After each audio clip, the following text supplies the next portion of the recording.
The Citizen Gangster. Film ini bercerita tentang kehidupan seorang veteran Perang Dunia Kedua. Dia memulai hidup barunya di Toronto, Kanada. Demi menafkahi keluarganya, seorang pria nekat membentuk kelompok yang kemudian menjadi gangster terkenal di Kanada. Berdasarkan dari kisah nyata, film ini disutradarai oleh Nathan Morlando dan dirilis pada tahun 2011. Tanpa basa-basi, kita langsung masuk di alur ceritanya.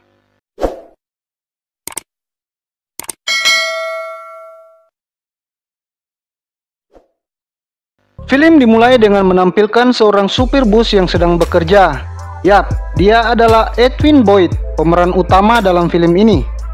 Setelah bekerja, dia pulang ke rumah dan di sini ditunjukkan bahwa dia mempunyai istri bernama Doreen dan 2 orang anak. Doreen membuka usaha laundry di rumahnya untuk membantu perekonomian keluarga mereka. Keesokan harinya saat kembali bekerja, ada seorang penumpang yang lumpuh dan tidak bisa naik ke dalam bus.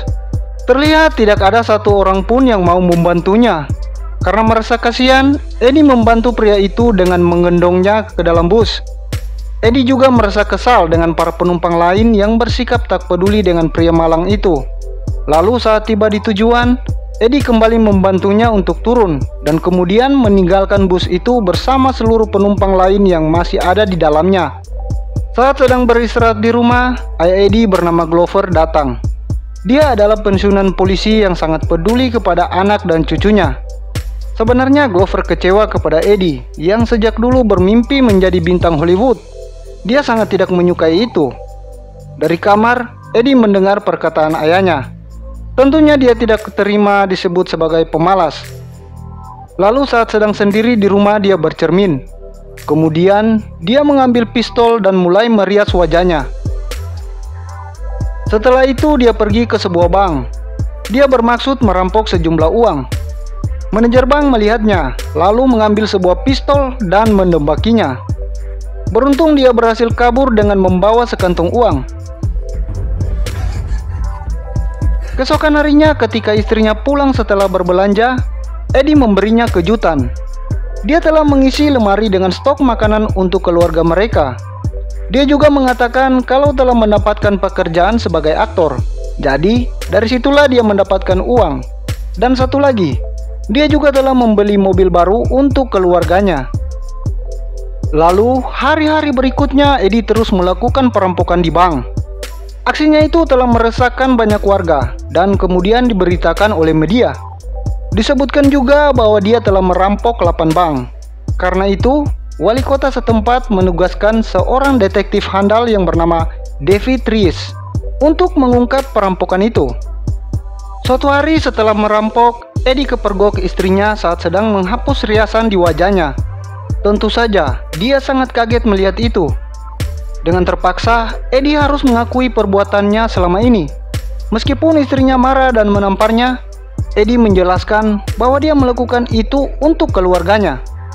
Dia berharap istrinya bisa mengerti dan mengizinkannya melakukan perampokan lagi sehingga mereka cukup uang untuk pindah ke tempat lain. Singkat cerita, Eddie kembali beraksi, namun kali ini dia tertangkap oleh polisi.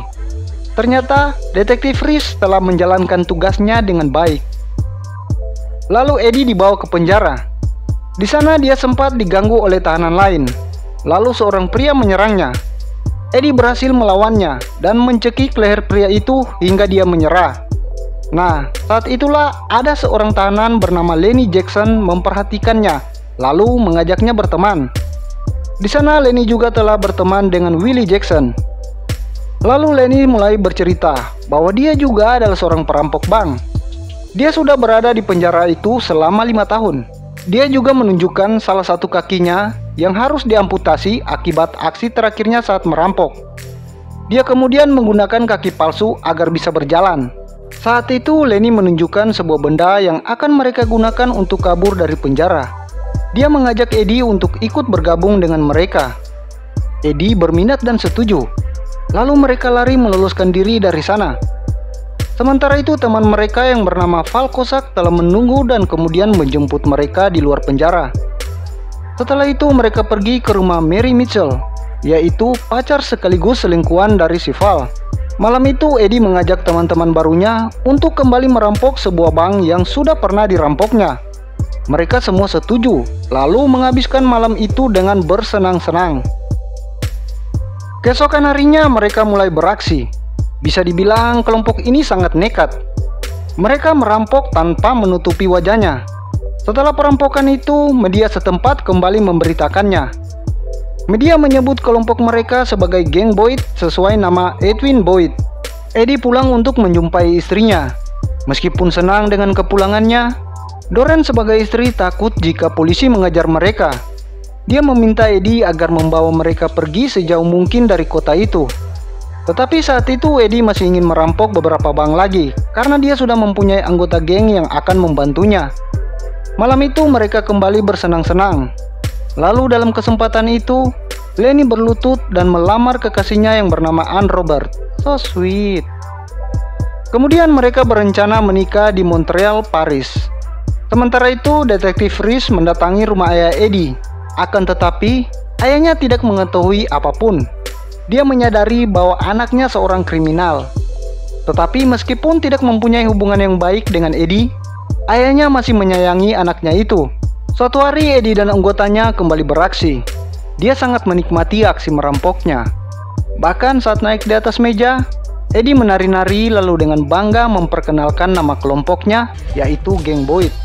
Sudah mirip Joker ya guys. Ketika perampokan itu kembali diberitakan, mereka semua sangat senang. Mereka bangga karena jadi terkenal. Udah gila nih orang-orang, ngerampok kok bangga. Setelah itu mereka memaksa Edi yang sempat menolak untuk ikut ke Paris. Kemudian langsung saja pernikahan Lenny dan Anne akhirnya terwujudkan. Singkat cerita, Edi telah membeli rumah baru yang cukup besar. Dia mungkin merasa bangga, tetapi istrinya justru sebaliknya. Percuma memiliki segalanya tapi tidak bisa hidup normal. Keluarga mereka dijauhi oleh orang lain. Bahkan anak-anaknya tidak bisa bersekolah karena ayahnya adalah seorang buronan. Mereka bertengkar dan Edi sempat mengusir istrinya jika tidak ingin hidup dengannya. Tetapi istrinya berkata bahwa dia sedang hamil. Lalu Edi meminta maaf dan berjanji akan berhenti merampok dan membawa mereka pergi dari kota itu. Suatu malam Mary, kekasih dari Val, menangis dan bersedih setelah mengetahui bahwa istri sah dari pacarnya itu sedang hamil. Dia juga marah karena Val telah berjanji akan menceraikan istrinya. Tentu hal itu akan membuat situasinya semakin buruk. Karena kesal, keesokan harinya Mary mendatangi detektif Reese dan melaporkan keberadaan Val dan geng Boyd. Setelah itu dia pergi menjumpai Lenny dan Val. Dia berpura-pura dipaksa oleh Reese untuk memberi informasi, tetapi dia tidak memberitahu apa-apa, kecuali mobil yang sering dipakai oleh Val, yaitu mobil istrinya. Val dan Lenny sangat marah, lalu mereka pergi mendatangi detektif Reese di rumahnya. Tanpa berpikir lama, Val langsung saja menembak detektif itu hingga tewas di tempat. Lalu saat sedang berada di tempat persembunyiannya, Val dan Lenny digerebek oleh polisi. Mereka sempat saling tembak-menembak, namun mereka berdua terluka dan akhirnya berhasil diamankan. Selanjutnya, Will yang sedang berjalan dengan dua orang wanita juga ditangkap dan dihajar oleh polisi. Begitupun dengan Edi, dia digerebek di rumahnya saat sedang tidur. Istri dan anaknya sangat ketakutan, tetapi mereka hanya bisa pasrah. Saat tiba di penjara, di sana sudah ada ketiga anggota gengnya. Mereka ditempatkan dalam satu sel tanpa ada tahanan lain. Kaki palsu Lenny juga disita. Mereka berharap Edi dapat melakukan sesuatu. Lalu suatu hari ayah Edi datang menjenguknya. Dia sangat menyayangi putranya itu. Lalu dia memegang tangan Edi dan terlihat seperti memberikan sesuatu. Entah benda apa yang ada di balik sapu tangan itu. Lalu saat kembali ke dalam sel, Edi terlihat memasukkan sesuatu ke dalam sakunya. Tidak lama kemudian mereka berempat kembali berhasil kabur dari penjara itu. Lenny sangat kesulitan berlari tanpa kaki palsunya. Media kembali memberitakan kejadian itu. Disebutkan juga bahwa 2.000 anggota polisi ditugaskan untuk memburu mereka. Polisi mengatakan tidak akan segan-segan menembak untuk membunuh jika diperlukan. Untuk sementara mereka bersembunyi di sebuah rumah tua karena sangat berbahaya jika langsung memasuki kota. Polisi membawa keluarga Edi ke stasiun berita radio. Polisi meminta istrinya untuk berbicara agar Eddie dan gengnya segera menyerahkan diri kepada polisi. Sementara itu, di tempat persembunyiannya, seluruh anggota geng Boyd sedang mendengarkan radio dan berita itu langsung sampai ke telinga mereka. Di pagi hari, seseorang melapor kepada polisi telah melihat pria yang mencurigakan di tempat persembunyian mereka. Lalu, 2 orang polisi datang untuk memeriksanya. Saat tiba di sana, tempat itu sudah kosong. Ternyata Eddie dan kawan-kawannya telah pergi dari sana. Akan tetapi, karena Lenny tidak bisa berlari kencang, mereka akhirnya kembali tertangkap. Lenny dan Val akhirnya divonis hukuman gantung atas pembunuhan detektif Reese. Sedangkan Eddie dan Will dijatuhi hukuman penjara seumur hidup. Doreen sangat sedih, karena setelah sidang pun dia tidak diperbolehkan bertemu suaminya itu.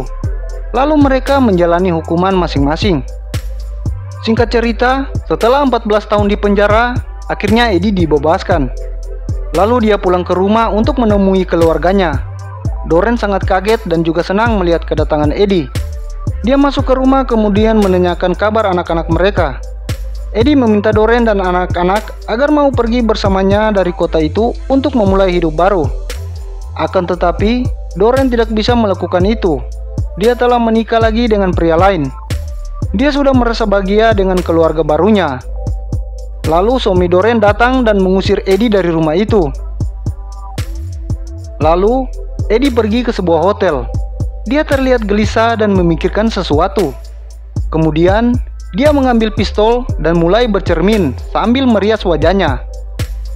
Yap, akhirnya dia kembali lagi ke sebuah bank dan bukan merampok lagi ya guys. Dia mendatangi meja teller dan bermaksud untuk melakukan deposit.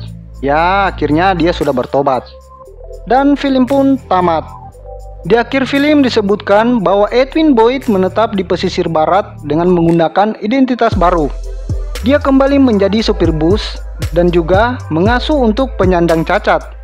Tidak satu orang pun yang tahu identitas aslinya. Lalu Eddie meninggal di tahun 2002. Dari film ini kita bisa mendapat pelajaran kalau uang tidak bisa membuat keluarga kita bahagia kalau didapatkan dengan cara yang salah. Intinya, mendapatkan uang itu harus dengan cara yang halal. Di sini juga kita melihat cinta kasih orang tua itu adalah yang paling tulus. Jangan pernah membenci orang tua kalian ya guys. Buat para remaja yang ingin coba-coba buat kelompok-kelompok gangster, lebih baik jangan ya guys. Lebih baik kita berkarya untuk nusa dan bangsa. See you next video. Adios.